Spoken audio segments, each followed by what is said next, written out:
here! Fortnitemares has arrived across most of Fortnite's game modes, and for the first time in a very long time, the BR map has had some great updates for the spooky month. Let's break them down together and link up the story to the map changes as Mephisto takes over the underworld and the green rivers now run red. And is that the Rave Cave? I'm ADAMARU. Look, I still have a code. Let's do this! So, only 1 week ago, Hope and the Avengers used Stark and Wakandan tech to build rift beacons to face off with Dr. Doom. During that scrap, 3 of those beacons were spread across the island and nobody realized they were still switched on. Slowly, vines and pumpkins grew as another reality bled into our own. And now, the map is overrun with Halloween vibes, and so many pumpkins, it's insane.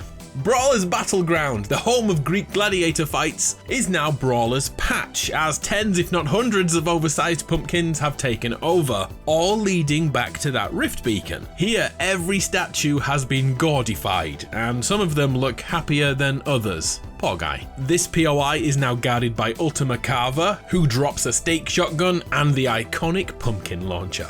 Another rift beacon landed at Restored Reels, and this one has been carefully placed at the centre and stood back up as a Halloween party begins. Here, Peelybone and the Pumpkin King are on hand. And what's super interesting here is the former cinema has been updated with more movie posters. 4 are being advertised: The Gord Gord, Horde Rush 5, Hounds of Hades, and Night Creatures. And if your memory can go that far back, the posters here have regularly been foreshadowing future seasons and events, like the arrival of Zeus and Mount Olympus. I've been waiting all year for the crustaceans to fight back in revenge of the coral buddies, but that poster has gone. Yet wait, speak to Peely and he'll say his favourite movie is that coral buddy film. The Wobbly Blob Revolution is still coming. So of course, for science, I checked up on the real coral buddies in their hidden cave cove, and, well, everything remains completely the same. They have still captured Graham the Gnome and stand guard.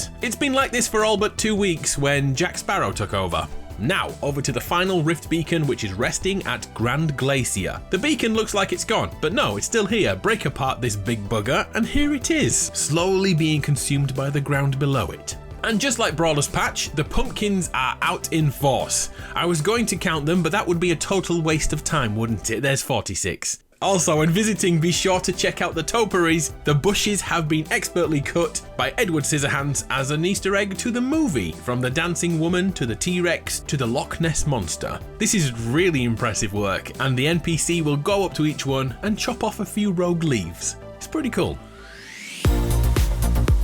Right, we need to talk about Mephisto. The purple fog of the Fortnite update is kind of hiding the most impressive change on the island, as the green waters of the River Styx have changed to red. The Marvel god of the underworld has positioned himself in Hades lands, as that god of the underworld isn't around anymore. And after turning the waters blood red, Mephisto built himself a throne, and honestly, it's absolutely beautiful. Amazing workmanship, if I do say so myself. Fit for a king, and he sits there in-game waiting to offer gifts to players. He is a bad guy, and this version of Marvel's devil is totally motivated by getting the living into the land of the dead. He literally wants to witness eternal torment in the fires of hell. Lovely guy. Therefore, Mephisto offers gifts in return for your life force, and if you push it too far, he'll take everything from you. Mephisto is quite a social guy, and if we chat with him, he'll talk about Dr. Doom's mother, who he gave godly powers to, but ultimately he tricked her by making those powers impossible to control, resulting in Cynthia being dragged to hell for eternity.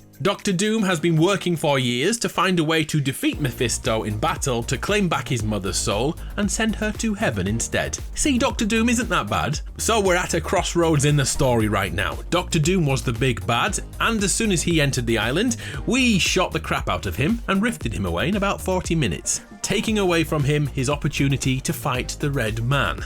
With only a few weeks of the season left, will Doom return? And if he does, will Hope hinder or help his fight with Marvel's Devil? There's a massive potential with this story right now, as Doom's return, after being totally outplayed by the Loopers, will help rebuild his reputation and give us something to fight for too. So I guess we just keep an eye on the mask in the desert for the next few weeks? Maybe we shouldn't hold our breath. And whilst we're here, just in case you haven't tried yourself, Mephisto is totally invulnerable. He has a force field that deflects every attack. And believe me, I tried with many guns, and I even tried with a chainsaw too. And on top of that, the storm circle can't hurt him either. He will outlast everyone here. I'm not sure if he's got plot armor or if we need some ourselves. How are we going to take down Marvel Jesus? I mean, Marvel Satan. Sorry.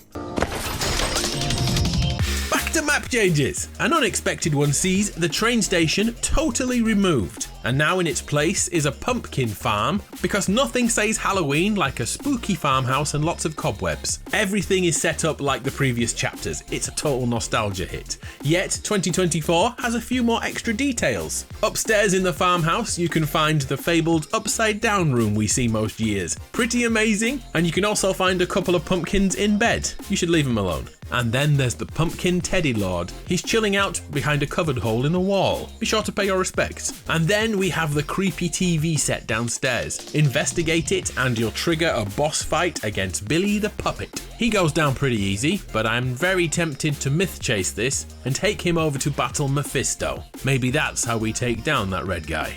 In the meantime, be sure to hide in scarecrows to jump scare other players before everyone knows what they are really here for. When things like this are added, things are also taken away. And with the train station gone, so too is Hope's sister's office. This was the place Valeria first opened the book, which told us about Pandora's box. Gone but not forgotten. By the way, if you want to see the OG book, you can still do that because it spawns in with the floating island mid-game. And there's also another version at Castle Doom in the rafters up there. I wonder if Valeria will ever actually come back. Anyway, with no train station, you'd expect there to be no train either. Yet, it sure is still here, and it's had a makeover. The Dr. Doom Express is now apparition powered, with a pumpkin carving on the face. It's like Thomas the Tank Engine on meth. The carriages glow in an unnerving way, and that energy plumes from the rails below. All while an ominous bell tolls. Nice touch, developers. Wait, there's more. A very particular map change is found in the desert below Pandora's MacGuffin. A bright pink head sits in the sand. The eagle-eyed of you will remember the shape from the Rave Cave in Chapter 3. This thing was the literal head of a roller coaster, and later when we defeated IO, it became buried in the sand for people to visit. I miss the imagined order, by the way. There is one key difference about this teddy head. This one is much more sinister than the original. The eyes are slanted in, almost angry. And if you visit here, there is a campfire for heals and tons of ammo to claim. Elsewhere on the island, it's pumpkins galore. Down here at Sandy Steps, a special shout out to the Chimney Pop pumpkin, and someone is throwing a party down here, and another one up at Rebel's Roost, which also sees a similar amount of pumpkins. Basically, the island is packed with pumpkins, like everywhere. Even the Protector statue that came alive a few seasons ago has been Halloweened. Looks pretty good, to be honest. Overall, I think this is a fantastic update for Fortnitemares. We get spookiness, we get tons of crossovers, we get progression to the Marvel story, and there's a chainsaw too. Perfect. The only thing that can improve this Fortnitemares is a new Penny skit. Oh my god. I'm Adam, you're awesome. See ya!